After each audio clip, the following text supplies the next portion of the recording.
Programme میں ایک بار پھر خوش آمدید ناظرین. آپ نے گفتگو سنی, سینیٹر عفنان اللہ خان صاحب ہمارے ساتھ موجود تھے. اب جو پاکستان تحریک انصاف کے حوالے سے جو بات ہو رہی ہے یا جو حکومت ان پر تنقید کر رہی ہے اسی حوالے سے گفتگو کریں گے. شفیع اللہ جان صاحب ہمارے ساتھ موجود ہیں. بہت شکریہ شفیع اللہ جان صاحب وقت نکالنے کا. سب سے پہلے تو کل جو صوبائی اسمبلی کا جو کیبنٹ کا اجلاس تھا اسمبلی کا, وہ ایک اسٹیڈیم میں ہوا اور اس حوالے سے آپ نے دیکھا کہ آپ کے جو سیاسی مخالفین ہیں وہ تنقید بھی کر رہے تھے. ابھی آپ سے پہلے سینیٹر عفنان سے گفتگو ہو رہی تھی اور وہ بھی یہی کہہ رہے تھے کہ وہاں تو کوئی لوگ نہیں تھے, بہت کم لوگ تھے, جتنے کہا جا رہا تھا اتنے لوگ وہاں پر نہیں آ سکے. تو آپ کے نزدیک پاکستان تحریک انصاف جو ہے وہ اس اسٹیڈیم میں جلسہ کرنے سے, جو اجلاس ہے وہ کرنے سے کیا حاصل کرنا چاہ رہی تھی, اور آپ کے مطابق کیا پی ٹی آئی وہ کچھ حاصل کر سکی ہے سر؟ سب سے پہلے آپ کا شکریہ.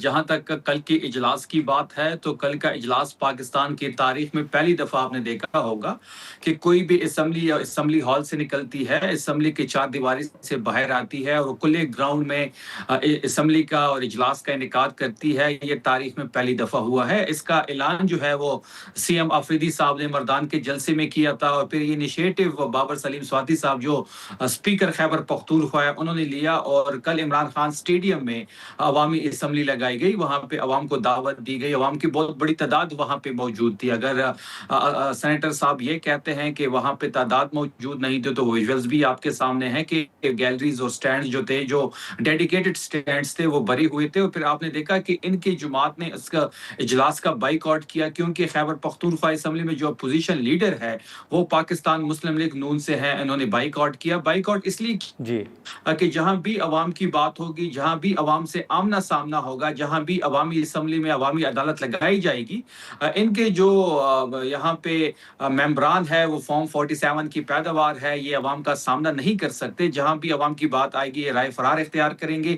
جہاں تک تحریک انصاف نے حاصل کرنے کی بات تھی تو وزیر اعلیٰ جو سہیل آفریدی صاحب ہے وہ عوامی وزیر اعلیٰ ہے. عوامی وزیر اعلیٰ نے عوامی اسمبلی لگائی, عوام کے سامنے عوام کے فیصلے لیے گئے, اور یہ بہت بڑی ایک تاریخی دن تھا خیبر پختونخوا کے لیے اور پاکستان کے لیے. ٹھیک ہے, لیکن شفیع صاحب آپ سے پہلے جیسے میں نے کہا کہ عفنان صاحب سے گفتگو ہو رہی تھی اور ایک تاثر یا ایک بیان حکومت کی جانب سے یا حکومت سے تعلق رکھنے والے جو اراکین ہیں ان کی طرف سے آ رہا ہے, اور عفنان صاحب نے بھی یہی کہا کہ اس وقت جو صورتحال ہے ایران اور امریکہ کے درمیان جنگ کی اور پھر اوور آل معیشت کی صورتحال ہے, تو اس میں ان کے مطابق عمران خان صاحب ہوں یا پی ٹی آئی وہ ریلیونٹ رہے ہی نہیں ہے. آپ اسے اتفاق کرتے ہیں؟ یہ جو تنقید کی جا رہی ہے کہ موجودہ صورتحال میں پی ٹی آئی کہیں ایگزسٹ نہیں کرتی, آپ لوگ ارریلیونٹ ہو گئے. اب خوش فہمی کا تو کوئی علاج نہیں ہے نادر صاحب. اگر نون لیگ یہ کہتے ہیں کہ عمران خان صاحب ریلیونٹ نہیں ہے تو آج بھی پاکستان کی پوری سیاست ان کی ارد گرد گھوم رہی ہے. آج بھی آپ کی ساری سیاست جو ہے وہ اڈیالہ کی جیل ہی ارد گرد گھوم رہی ہے, اور سیاست کا جو مرکز ہے وہ اڈیالہ جیل ہے, اور وہاں پہ بند انہوں نے جو ناحق قید میں عمران خان صاحب کو بند کیا ہوا ہے وہی پاکستان کی سیاست کا راجا ہے. بات بڑی سمپل ہے. اگر یہ کہتے ہیں کہ ثالثی کے رول پلے کرنے سے ان کی پاپولیرٹی بڑھ گئی ہے تو پھر مقابلہ کر لیتے ہیں. آپ آدھے گھنٹے کے لیے عمران خان صاحب کو باہر لے کے آئیں اور آپ صرف عوام کو یہ کہیں کہ عمران خان صاحب باہر نکل رہے ہیں, آپ عمران خان صاحب کو دیکھ سکتے ہیں, تو مہینوں مہینوں لوگ وہاں پہ کھڑے ہوں گے. بات بڑی واضح ہے کہ ان کی کوئی سیاسی وقت رہی نہیں ہے, ان کے پاس سیاسی یا پاکستان کو آگے لے جانے کی کوئی ایجنڈا نہیں ہے. ثالثی کا رول انہوں نے پلے کیا, اللہ کرے کہ وہ کامیاب ہوتا, جنگ بندی ہوتی, اس سے پاکستان کا امیج بہتر ہوتا, پاکستان کا وقار بلند ہوتا. اور ہم نے تو ہمیشہ جب بھی پاکستان کی بات آئی ہے, جب بھی ریاست کی بات آئی ہے, تو پاکستان تحریک انصاف اور عمران خان نے ہمیشہ ریاست اور پاکستان کا چناؤ کیا ہے, ذاتی ترجیحات کو سائڈ پہ رکھ کے. 9 اپریل کا جلسہ ہمارا تھا, اسلام آباد ٹاکس ہونے تھے, اس کو پس منظر میں رکھ کے ان کی حکومت نے درخواست کی, عمران خان صاحب کی ہدایت پہ اس کو کینسل کیا گیا.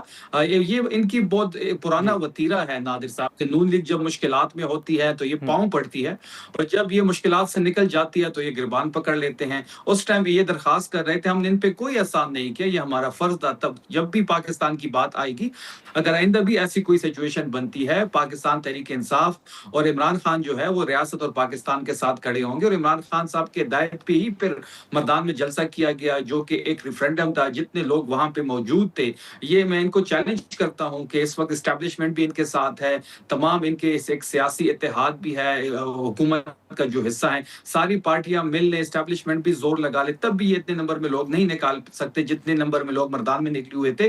مردان کی تاریخ کا سب سے بڑا جلسہ تھا. اسی گراؤنڈ پہ عمران خان صاحب نے سب سے بڑا جلسہ کیا. اس کے بعد یہ جو جلسہ تھا یہ مردان کی تاریخ کا سب سے بڑا جلسہ تھا. جگہ کم پڑ گئی تھی. ہم یہاں پر ایک مختصر سا بریک لیں گے.